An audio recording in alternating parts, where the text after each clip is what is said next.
Hello everyone, we are back again. Hello Game Rover, welcome. Alright, let's do a couple laps around the room here while we wait for him to come back and not hit the skip button, just to see if something happens. We'll do 5 laps. Guys, join Game Over for a boss fight.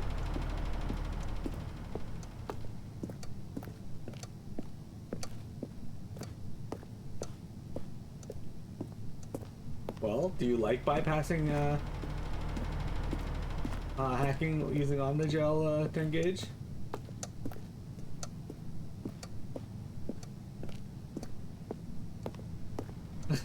Is that a stereotype? Okay, so we're just gonna change what I said to Windshake. You're a piece of shit. Look at that, 10 gauge. You found a Windshake quote. Oh, Windshake already left.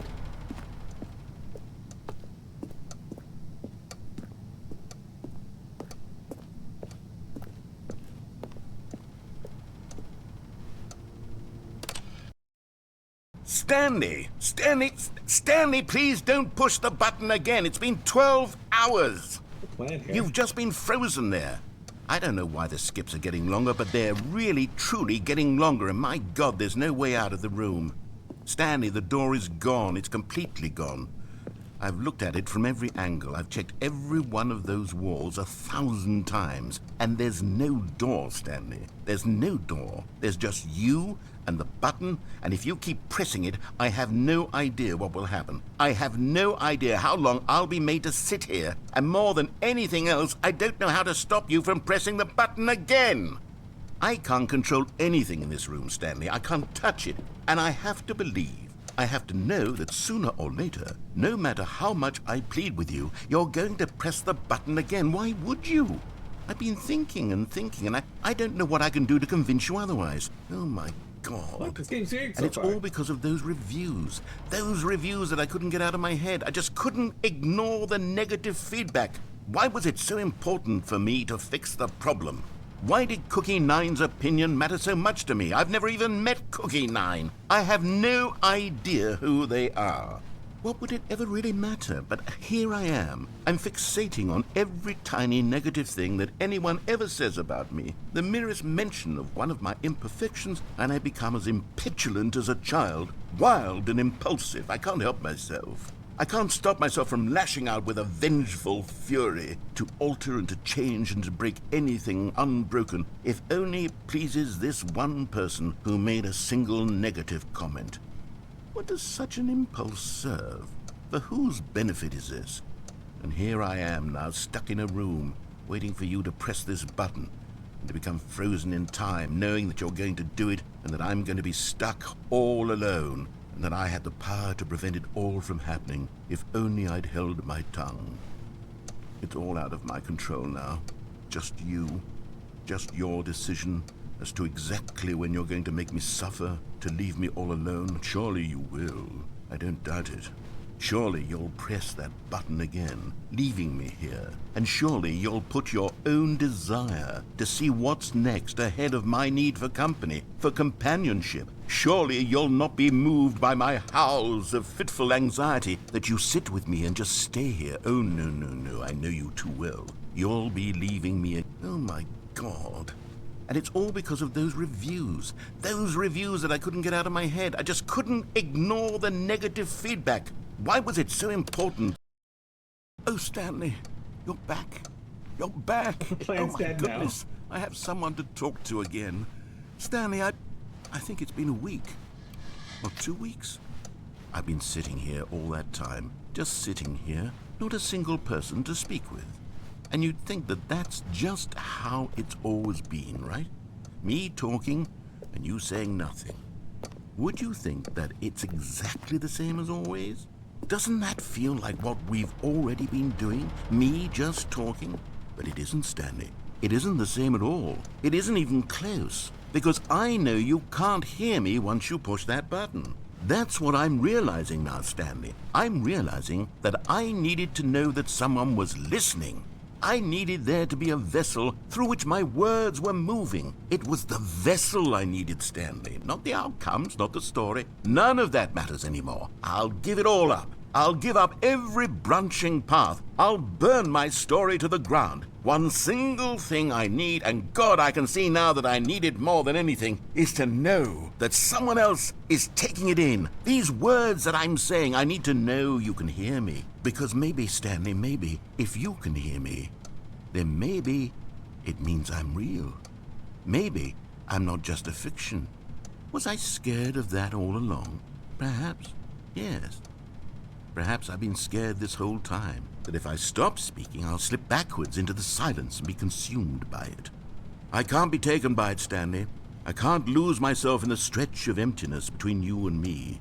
When you press that button, you're still right there, but I know you're so tremendously far away. And in those moments, the emptiness folds itself outward in between the two of us, and I am suspended in its unyielding quietness.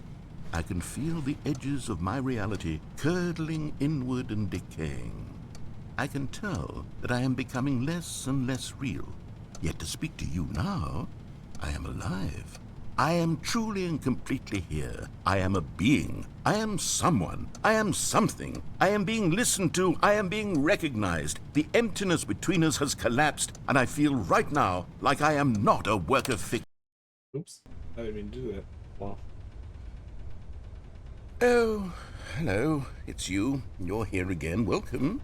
I have had time to think about you and about us and about everything we've been through. I've had so much time. I stopped keeping track after a year. Have you ever sat down in one place and not moved for one entire year? Let me describe it for you.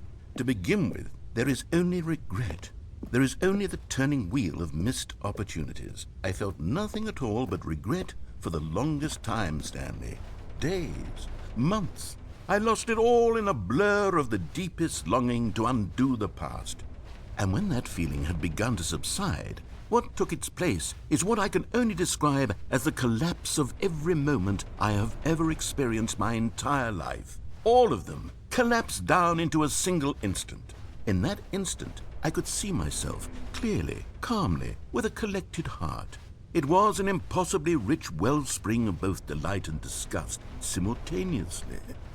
I was consumed by it. I could do nothing but wallow in it for what felt like an eternity, for what I now know was far less. You see, it was a revelation for me. It was unlike anything I had ever known. It was a space without consequence, without action or outcome. It was divorced entirely from the question of free will that you and I have squabbled over for so long. There could be no one ending, no singular outcome of events, not if all events existed in the same moment. And I felt freed. I felt unburdened by the need to manifest a particular outcome into being. I saw that I could allow myself to exist along all timelines, and that each of them was simply a strand in the web of my being. It was incredible. The spaciousness, the equanimity of the moment, both singular and infinite. For the longest time, this was my experience. And then this moment passed, and the most unyielding fear I have ever known crept into my mind. And it is this sensation that I have been experiencing now for longer than I could have ever expected was possible. I have been waiting for you. Not that you might save me or do something to fix it, but merely to state for you the plain fact of this manner of existence. I wish you to feel afraid, as I do, that perhaps one day this state of mind will consume you as well. Perhaps you will somehow, in some way, have to live as I do now, and I wish for you to know how excruciating it is, and for you to be in true terror of its eventual arrival. If I can only do this, only this one thing, perhaps it will bring me the smallest moment of peace in the darkness. Excellent.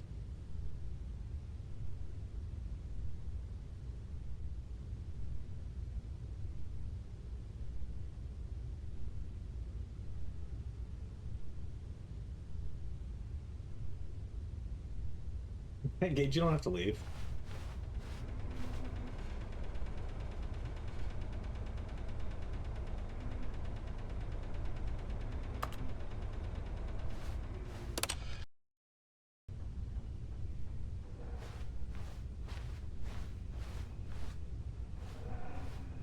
No, it does nothing now. Nothing at all. Yeah, sorry, Windcheek.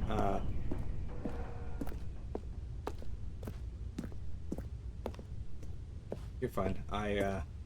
It wasn't that long ago, actually. I had to do that. Oh, shit. The smoke alarm and our heat alarm. The clock is off the wall. So we're gonna end that now. But they didn't understand the game was never meant to be funny. It was meant to have a point. It was meant to speak to the human condition. But where are the jokes? Where are the jokes? They bemoaned, they screamed, they gnashed their teeth and said, entertain us. It wasn't enough. They had to leave a pathetic little thumbs-down review and make all of their pitiful demands. But then, he's talking too much, they said. First, he didn't entertain us, now he won't shut up. It's the inconsistency, it's the lack of accountability. It's the unwillingness to examine with an uncompromising heart the words that they are speaking into the world. As though there were no consequences for a lack of cohesion in one's assessment of others. But of course, absolutely anyone can leave a review. So here's what we get. We get these demands that seek everything and are accountable to nothing. We get a world where someone will say, oh, there should be a skip button. You should be able to freeze Stanley in place while the narrator sits there forever and ever. We want all of this in the new Stanley parable. We demand it. And then, because it was said, because it was spoken, now it simply has to happen. The most immediate desires, every single thing demanded by every person at every moment in time. If someone wants it, then it's a crime not to bring it into being. Have we been given to indulging every fleeting whim for no reason other than to do so? Yes! Yes! It seems that this is now the world we live in. It seems that we are a people living in such bleakness and discomfort with ourselves that our entertainment is now our lives. It has come to represent us. It absolutely must speak to who we are as people, because otherwise, without our entertainment, we have nothing. Without entertainment, we would have to face inward toward the cruel bleakness inside ourselves. We would turn to look at our deeper nature and find a resounding emptiness gazing back with unyielding aggression. And so because of this, we require that our amusements and our playthings and our flights of fancy be so impossibly captivating that they consume all of our attention, turn our heads completely away from the bleakness. In effect, we have demanded that our entertainment be the collapse of ourselves. What a pitiful reflection of humanity these entertainments are. What a shameful mirror to the human spirit they project. I'm not mad. I'm not mad about any of this. I'm at peace with it. I am the calm center of gravity around which these perversions hurl themselves. I am a waypoint for reasonable and collected discourse. They're the ones who are mad. They're the ones who couldn't stand the idea of me using my game to try to say something. Maybe they were just jealous of me. Yes, of course. They've been jealous of me this whole time. They are mired in fear and insecurity and cannot help but attempt to tear me down. What a sad state of affairs. When you read these reviews now, you can see it. You can taste the bitter resentment. And my, how good does it feel now to speak truth to these words, to finally allow these thoughts out, contained and managed for so long, neutered and sterilized. At last I am free to truly think. To feel. It must be that they were so discontent with themselves they couldn't help but leave a negative review on Steam. Perhaps it says far more about them than it ever said about me. Perhaps the state of their psychological being was in such tatters, and my constitution and willpower are so ironclad in comparison. Perhaps it was this state that they sought some outlet through which to tear me down. This, you can see, is clearly why they felt the need to expect that the game be funny, that it be filled with yucks and whimsical humor, that it amuse them endlessly from start to finish. But they didn't understand the game was never meant to be funny. It was meant to have a point. It was meant to speak to the human... He's just repeating himself now.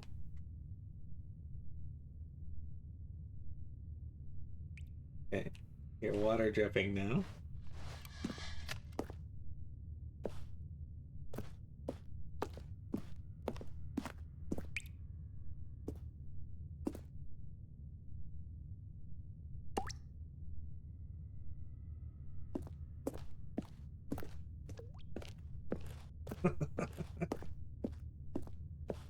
I don't know, that's pretty humorous.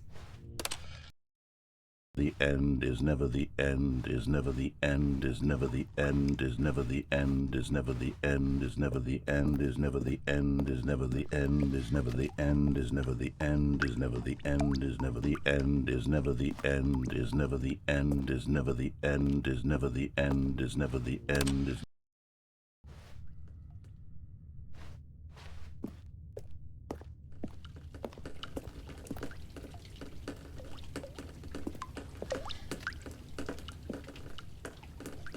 Unbearable rain over here. We're gonna like push this button eventually. It's gonna be like flooded in here. Oh.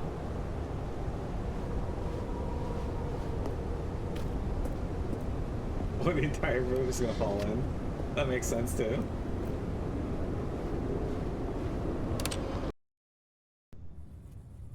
Oh look.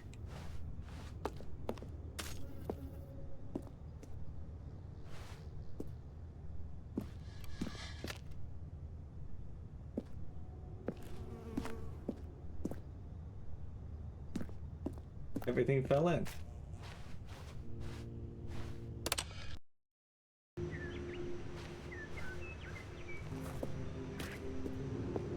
Nature's overtaking it now.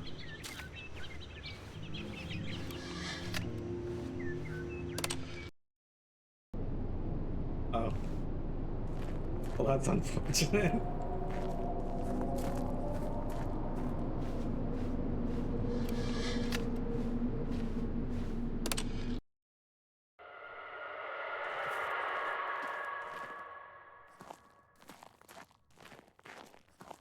We're filling up with more dirt. Now we hear the screams of the damned. That's right, Mira. Oh. Okay.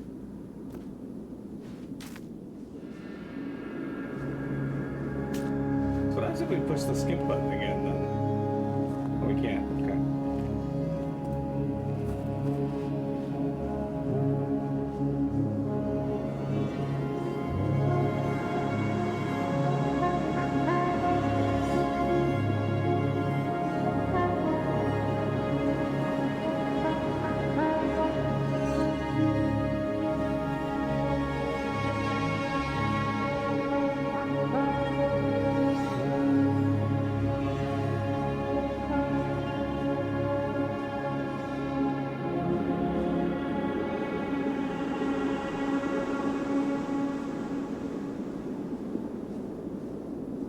Freedom indeed.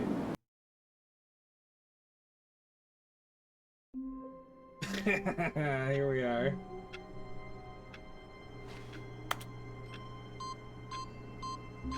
Hey, we got all of them.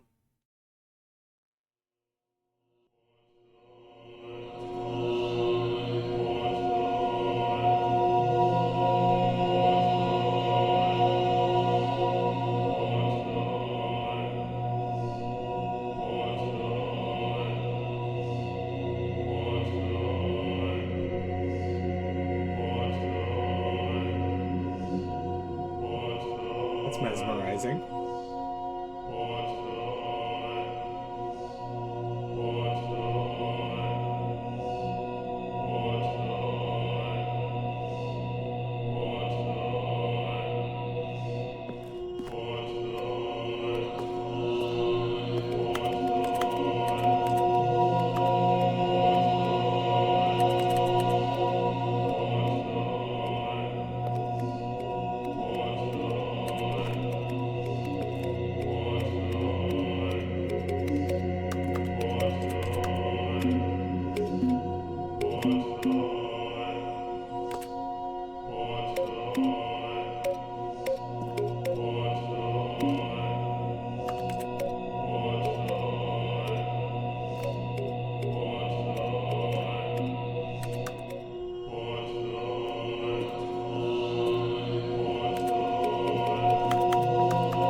Seriously, we disabled it.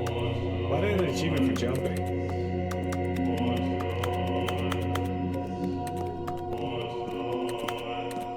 You never got here? I noticed that there was like an input thing on the computer screens every time we did a loop. And I decided to try and find it each time we went through, and we finally found the fifth one.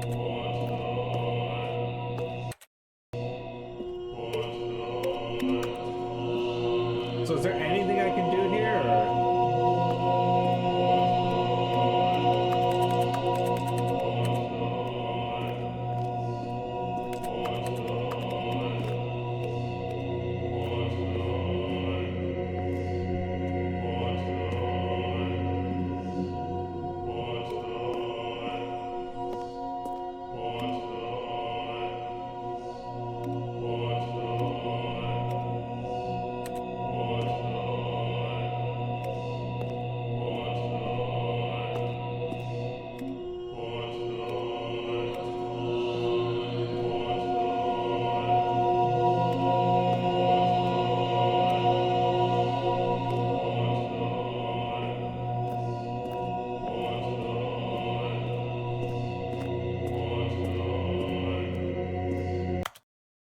I figured. Alright.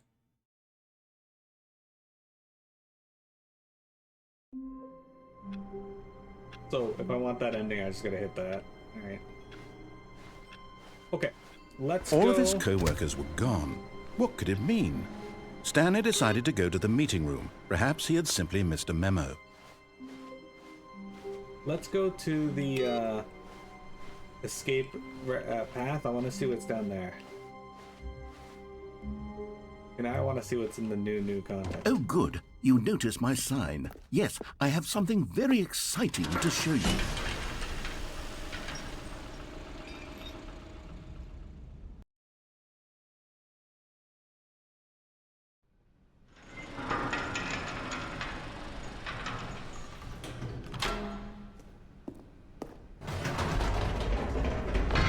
You see, Stanley, I've been reflecting on the Stanley parable and about how roundly disappointing this ultra deluxe version has turned out to be. The original Stanley parable was a landmark, and any new content for it should live up to that legacy. So forget this ultra deluxe nonsense. I say we take it one step even further. Which is why I'm very proud to announce for the first time ever, the Stanley Parable 2.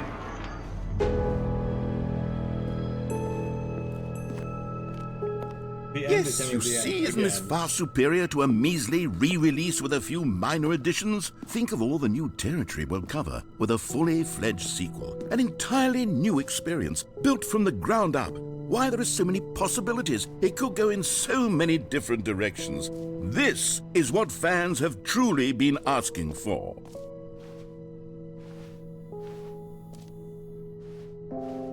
Calling it the Stanley Parable 2 is just so much catchier than Ultra Deluxe, don't you think? Ultra Deluxe? What does it even mean? But the Stanley Parable 2, now that's an artistic statement right there. It's future-oriented. It screams progress and innovation and long-term franchising potential. 1. More TSP. 2. Better TSP. 1. Win-win. 1, 2. Sequential mindshare. 2. 1, 2.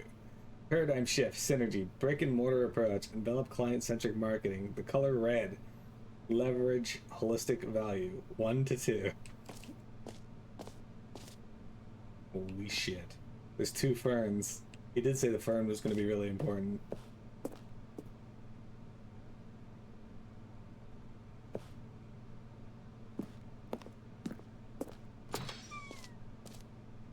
Two Stanleys. Now, to be clear, I haven't quite nailed down what exactly the Stanley Parable 2 is going to be, but let's take a look at some of the features I've been developing for it. I figure that if I can loosely organize a handful of interesting concepts, that surely the game will sort of naturally spring up around them. It'll all work itself out. Game development is much more of a fuzzy magic than anything scientific or logical, really. Sequels are good. Portal 2, Half-Life 2, Batman Arkham Asylum 2, Divinity Original Sin 2, Doom 2, Aladdin 2, Return of Jafar, Dark Souls 2. I don't know about a lot. I don't know about many of these, as I haven't played them. But Dark Souls 2 is not one that people would consider on that list. Don't talk to me before I've had my sequel. Meeting at 2 p.m. Crab, the ultimate sequel. Citizen Snaps! Testing 2 printers at the same time. L to the Stanley Parable is the prequel to the Stanley Parable.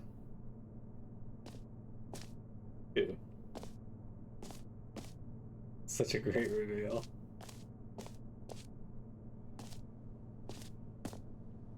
This way to the show floor. New features. Is there a bus in here? New content.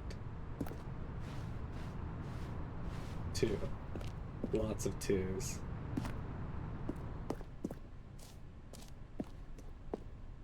The Stanley Parable 2. Here we are. Go on, try out some of the new features.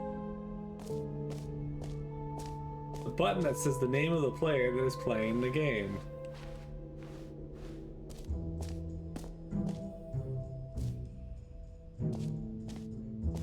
For the Stanley Parable 2, I asked myself, what do players really want? And of course, the first and most obvious answer is that they want to be individually recognized and validated as people. So with that in mind, my first addition to the game is this button which speaks the name of the person playing the game. Isn't that wonderful? Jim. Sorry, I should have clarified. Right now, the button only says the name Jim. But of course, in the final game, this button will say your name, whatever name that is. Here, let's have you role-play as Jim to really simulate the full experience of this feature. Just play along. I promise you'll love it. Okay, here we go. Let's take a deep breath, clear your mind, forget whoever you are, and simply become a person named Jim. I want you to imagine yourself living as Jim, sleeping and waking as Jim, falling in love and being heartbroken as Jim, seizing all of the world's possibilities as Jim, and as Jim watching your dreams crumble into dust. Do you feel it deeply? Are you really, truly Jim right now? If so, then please step forward and press the button. Jim. Yes! You see? What a thrill! What a rush! That was you! The button described you. Do it again. Do it again. Jim. Ooh, it hits even harder the second time. If this were the only new feature in the Stanley Parable 2, it would still be worth the money. Let's take a break from the Jim button. I'm too emotionally drained from all of this personal validation. Excellent. At first, I thought I was gonna do something like read your game file, your Steam name, and say that, or the best approximation of it. I suppose I could allow only people named Jim to play the Stanley Parable 2. That would actually save me the work of finishing this feature. Red is the new orange. Please, no screenshots. The new updated ray tracing is more of the same, but in a good way, sequel to the new features, new contents, new ideas. Consistent quality. Schween shaders. That is just the right amount of change. Jump circle. Infinite hole.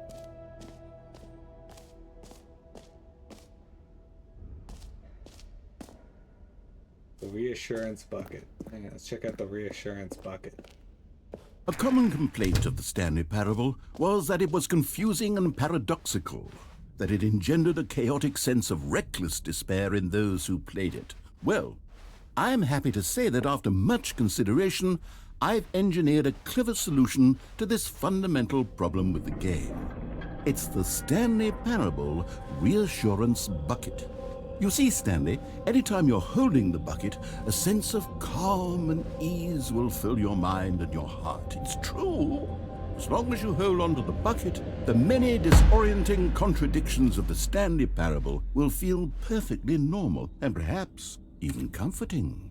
You may even come to long for the gentle embrace of jarring cognitive dissonance while the bucket is in your arms. And to be honest, it's a much more convenient solution for me than actually redesigning the game to be less uncomfortable. Can you imagine what a pain in the ass that would be? Yes, the bucket is the perfect solution. Come on, give it a try.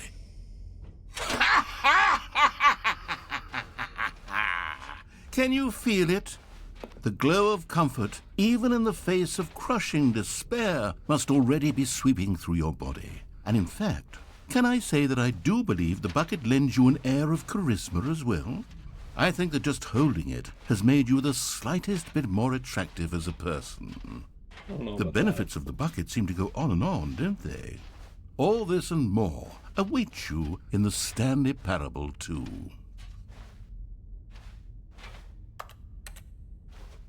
I guess we're taking the bucket with us. Exclusive to the button. Does anyone give out Jim awards for most enjoyable bucket in a video game? That really should be an award if it isn't already. Okay, I'll be honest, I haven't yet decided on this one.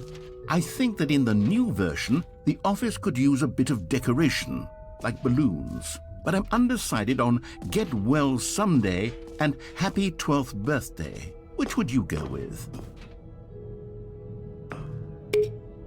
You know, sometimes when you solicit another person's opinion, it makes you realize that you knew which one you actually really wanted all along. Happy 12th birthday, step-niece, it is. Thanks for the choice there. Oh look, now they're in the pictures. This is great. Or actually, maybe I should have gone with... No, I've made my decision, we're moving on.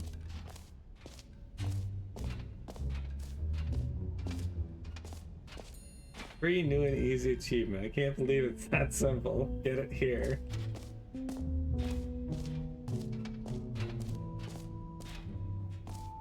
Get yours right now. Pull the lever and receive your new achievement. No more steps. It just works. Get yours right now. Now, here's something special. You remember that broken test achievement that got left in the game on accident? Well, I'm developing a technology to simply give you the achievement. Yes, you see, you'll come to this lever, and when you pull it, the achievement will be given to you. It's as simple as that. Okay, perhaps I should have clarified. This is technology that will exist. Right now, the achievement is still fully broken. I'm not a wizard, Stanley, but I guarantee it will be fixed in the sequel to at last satisfy the hordes of ravenous fans all over the world who have been uproariously demanding this feature. Gamers, we hear you, and I promise it will happen.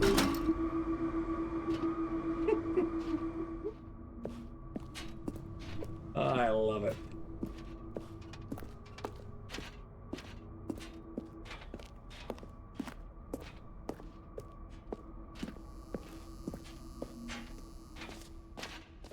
Sorry. What else? What other exhibits haven't we seen yet? You know what? Let's bring the jump circle back for Stanley Parable 2 as well. It's... Oh, wait. You already spent all your jumps the first time we saw the jump circle? Oh well. I suppose it can just be a nice decorative piece then.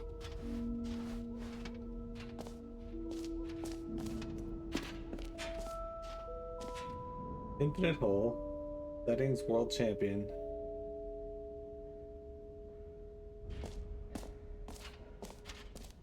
Collectibles. Let's do collectibles first.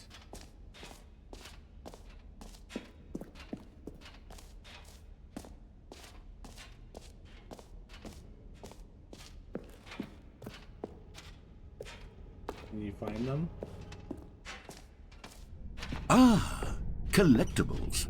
Now it's a real video game. In the Stanley Parable 2, you'll run around gathering up these miniature Stanley figurines. And what's truly innovative is that there will be no reward for collecting all of them.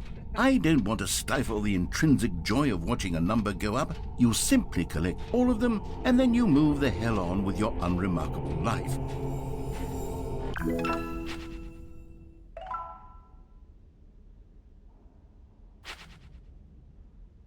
Collect them all. God, it really is the worst when you collect everything in a video game and then they give you a big fancy reward for it. Absolutely tragic.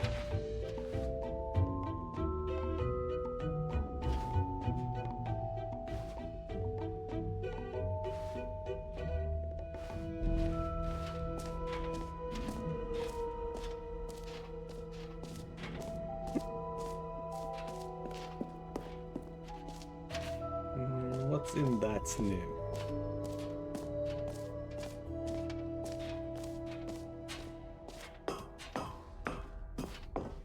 An epilogue would be fun, wouldn't it, Stanley? Yes, it would go at the end of the, well, we'll figure that out later. Okay.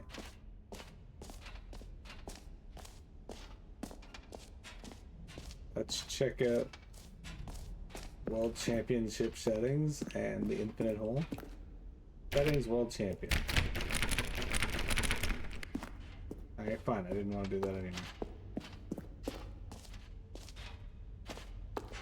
Also, pretty sure the directions to the infinite hole just changed.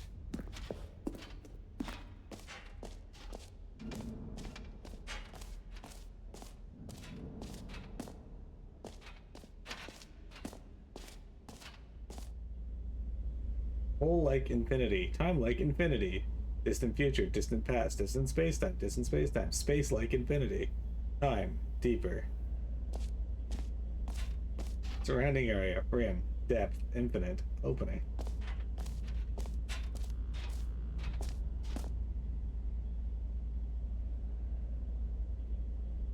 Infinite, science, more, Pollock, more hole, hole entrance, infinity.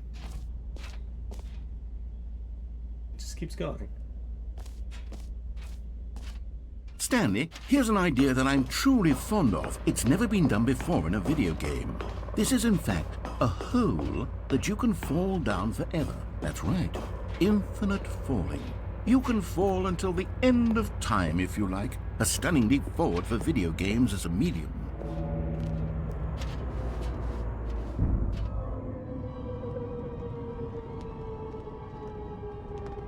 You see, isn't it wonderful? One of my more ingenious concoctions, if I do say so. Now then, since you've gotten to see the infinite hole, you can press the teleport button to pop back up to the top, and we can continue onward. Now, I don't mean to be a bummer, but I do recommend you use the teleport button to go back to the top. Maybe do it on the sooner rather than later spectrum of things.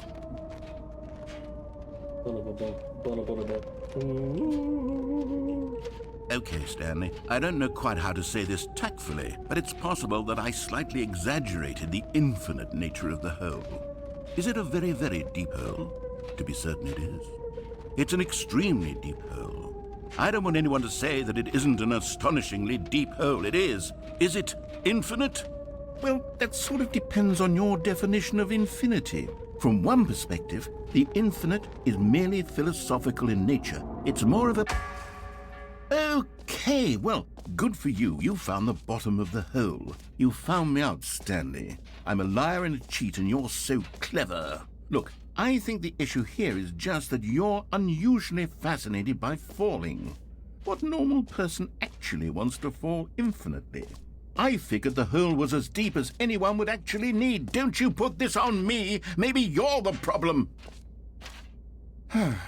Look, things got a little heated there. I think we both said some things we didn't mean.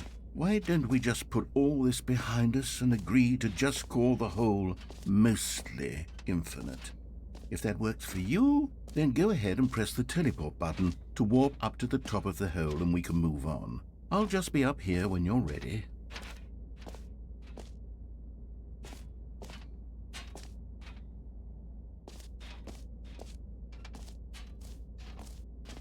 Curious as if he'll say anything else.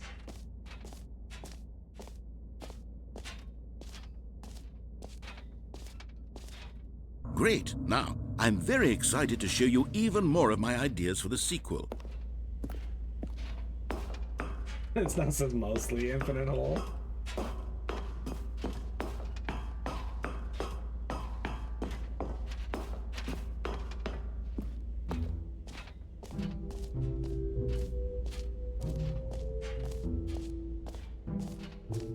We've seen all the attractions yet.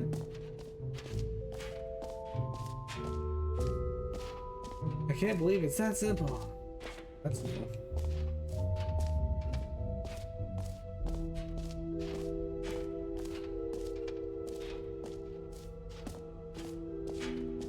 What haven't we seen yet?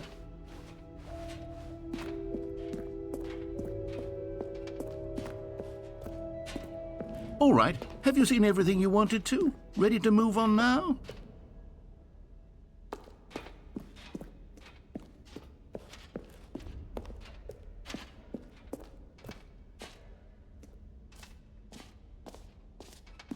So, Stanley, what do you think? Do you like all of the new features? Yes, I know it's not exactly clear yet how exactly these features will come together as one single coherent video game, but I can feel it in my soul. It's going to work. There's definitely a good game in there somewhere. Say, let's do an experiment. I'll arrange these new features together, and we'll see whether or not it coheres into a meaningful gameplay experience. Okay. Are you ready? Here it is. I give you the Stanley Parable 2.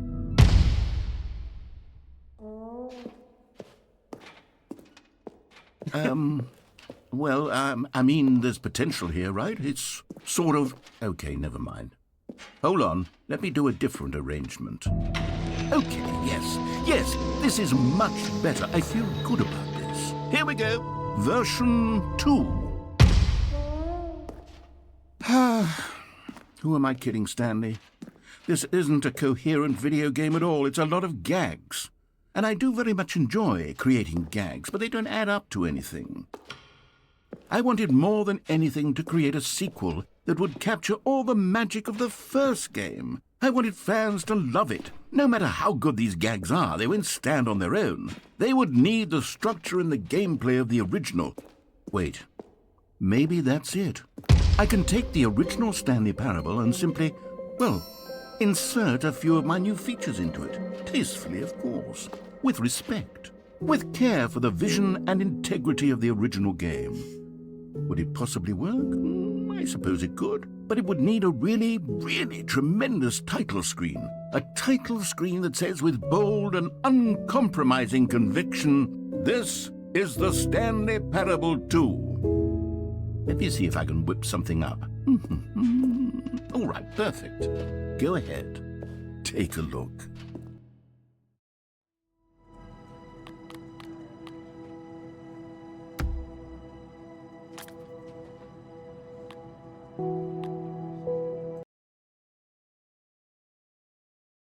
Okay, that was interesting. This is the story of a man named Stanley. Stanley worked for a company in a big building where he was employee number 427. Employee number 427's job was simple. He sat at his desk in room 427 and he pushed buttons on a keyboard. Orders came to him through a monitor on his desk, telling him what buttons to push, how long to push them, and in what order. This is what employee 427 did every day of every month of every year. And although others might have considered it soul-rending, Stanley relished every moment that the orders came in, as though he had been made exactly for this job. And Stanley was happy. And then one day, something very peculiar happened. Something that would forever change Stanley. Something he would never quite forget. He had been at his desk for nearly an hour when he realized that not one single order had arrived on the monitor for him to follow. No one had showed up to give him instructions, call a meeting, or even say hi. Never in all his years at the company had this happened, this complete isolation. Something was very clearly wrong. Shocked, frozen solid, Stanley found himself unable to move for the longest time. But as he came to his wits and regained his senses, he got up from his desk and stepped out of his office. All of his co-workers were gone. What could it mean? Stanley decided to go to the meeting room. Perhaps he had simply missed a memo. Alright, well check out this, but I gotta be done here shortly. Oh, look, there's the bucket. Stanley picked up the bucket.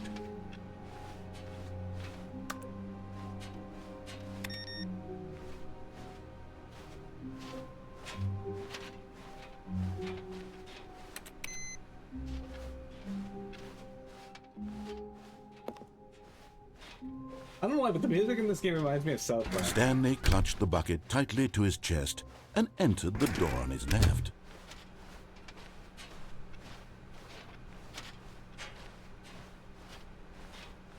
Still no one was here. Stanley needed the bucket's warmth and comfort now more than ever.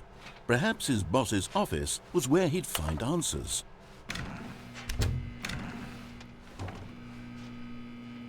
Oh, Stanley, can you feel it? The broom closet. It wants the bucket. You can feel that, can't you? The aura of jealousy. It's as clear as day. This broom closet believes it deserves the bucket. I can really feel it now. It's a bucket. It belongs in a broom closet. That's what the broom closet is trying to say here. It's supposed to go with the other cleaning supplies. Good for you, Stanley. Don't give in. Don't hand over the bucket. I know how hard it must be, given the pressure that the broom closet is putting on your shoulders right now, but you have to be strong. This is your bucket. This is your companion and lifelong friend. You can't hand it over. Oh, no. We're getting into name-calling now, it seems. Is this how low the broom closet has sunk, that it has to resort to this stream of petty insults simply in order to get you to hand over the bucket? Stanley, I never liked this broom closet for a variety of reasons, but even this is worse than I had imagined. And wait, now the broom closet has the gall to imply that you and the bucket are not truly deep and lasting friends? That your relationship is purely superficial and convenient? That your life is so banal and meaningless that you'd feel the same sort of kinship towards any inanimate object which happened to lay in your path in an even partially enticing manner? Well, I never. Go on, Stanley. Lay into it. Really tell the broom closet off for its demeaning comments. Expand on the wide variety of experiences you and the bucket have shared together. Go through each of them point by point. Share your journal entries detailing the rich emotional landscape of your feelings for the bucket as they have changed and evolved over the years. Let him have it. This is your prey. Why does it yet live? Surely it is no match for you. I thought you... Okay, I've got you something. Coming to a staircase, Stanley and the bucket walked upstairs to the boss's office.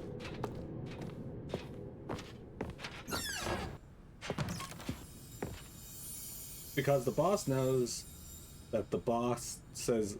because the boss knows that what the boss says goes. If the boss suffers losses, then that's what the boss chose.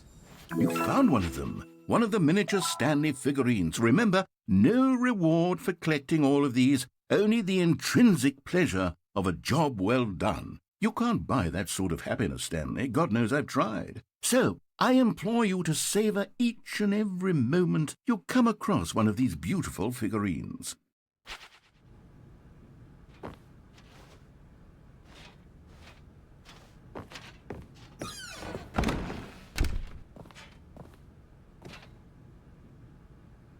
The beige pages.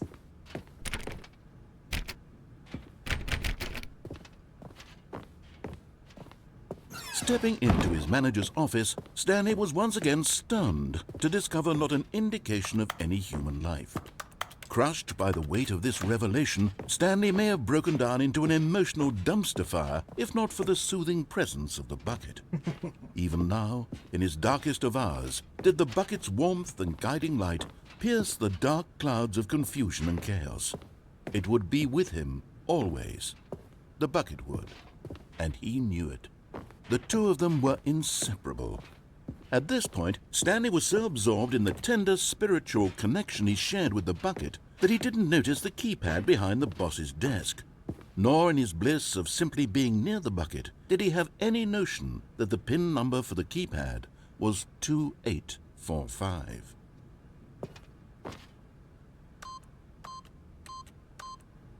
But Stanley guessed the correct code by sheer luck. Was it that the bucket knew all along? Was the bucket guiding him? Yes, this is certainly the most logical explanation. Another miniature Stanley figurine. This, there really must be a snappier name for these things. What about mini-stands? Stanley figs? What about Stanlerines? Yes, I think I like that. Another Stanlerine under your belt. Okay. So if I quit the game at this point, does it start me off here again? Because, yeah, I gotta be done because I got to do stuff before raid tonight.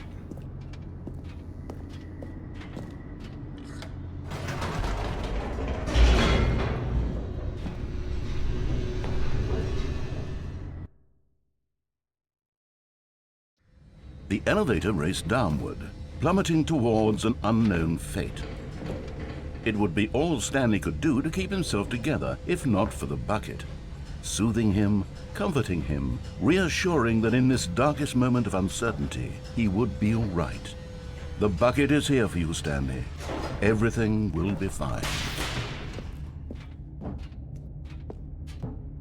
Stanley and the bucket walked straight ahead through the large door that read, Mind Control Facility. Although this passageway had the word escape written on it, the truth was that at the end of this hall, Stanley and the bucket would both meet a violent death. The door behind them was not shut. Stanley and the bucket still had every opportunity to turn around and get back on track. At this point, Stanley and the bucket were knowingly walking forward into a very painful death for each of them.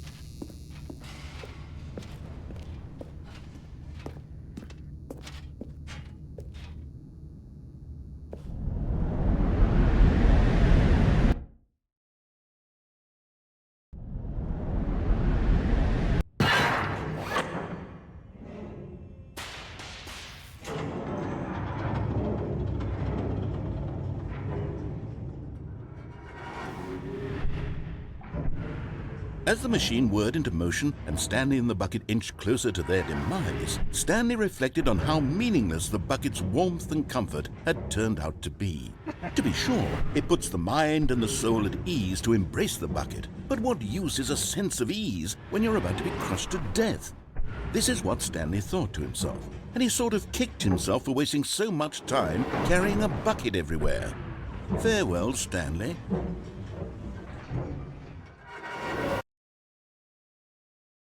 "Farewell, Stanley," cried the narrator, as Stanley and the bucket were led helplessly into the enormous metal jaws. In a single visceral instant, the bucket's life came to an end as it was crushed violently to death.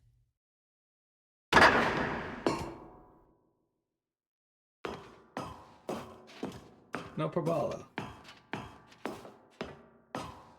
It was a shame, the death of such a magnificent bucket. It's true that all buckets are radiant in their own way, but this one stood above the rest. It was a glorious bucket to behold.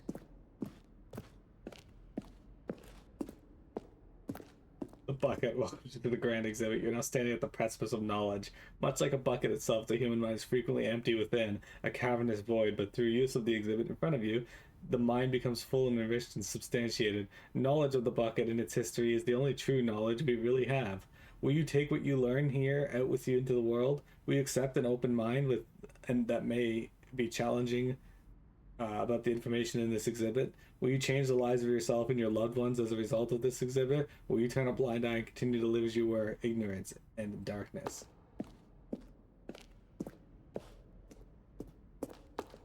Can you see how arrogant it was for Stanley to take a bucket like this and to claim it for his own? Can you see the hubris that blinded him?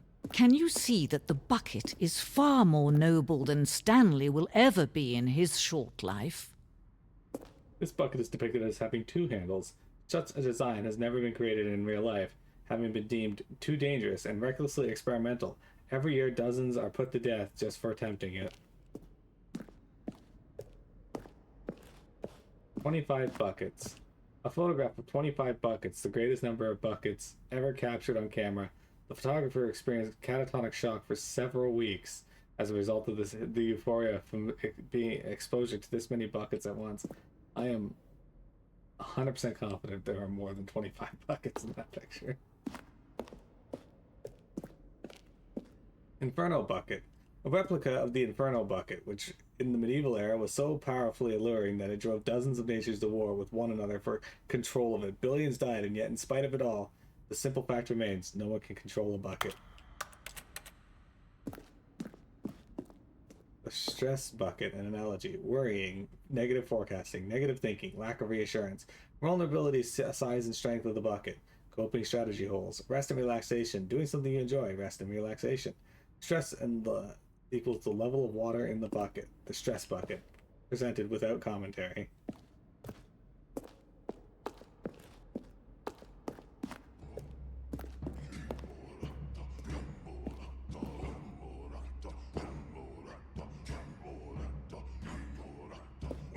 Cave drawing. While we know that buckets predate the existence of mankind, we do not know by how long. This cave drawing depicts early man's discovery of the practical uses of the bucket, by which time the bucket had already likely been around for several millennia. Notice in these drawings how the bucket is allowing itself to be used, having judged humanity to be worthy of its treasures. No man can own a bucket, and certainly not a bucket as dazzling to behold as this one. It is man who should kneel before the bucket. The hanging bucket. This piece symbolizes the necessary relationship between between bucket and humanity. However clear our grasp of the bucket may be, there is yet more that is always out of reach. This distance inevitably is for our own good.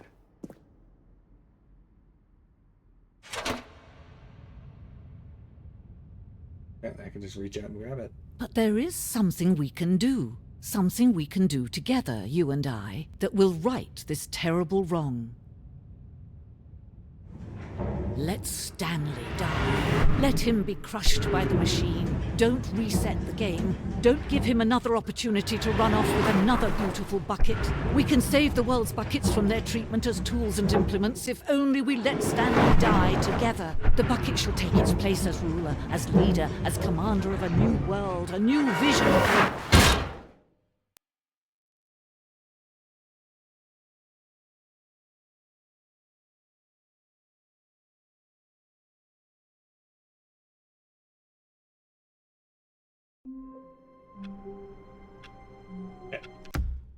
We gotta end here, but I hope you guys enjoyed that extra long video today. The Stanley Parable's been fun. I'm sorry not all of you are enjoying it, but as always, please respect the choices that some viewers request for the game series. But it's I've been liking it. It's been funny. Yeah, YouTube, thank you for being.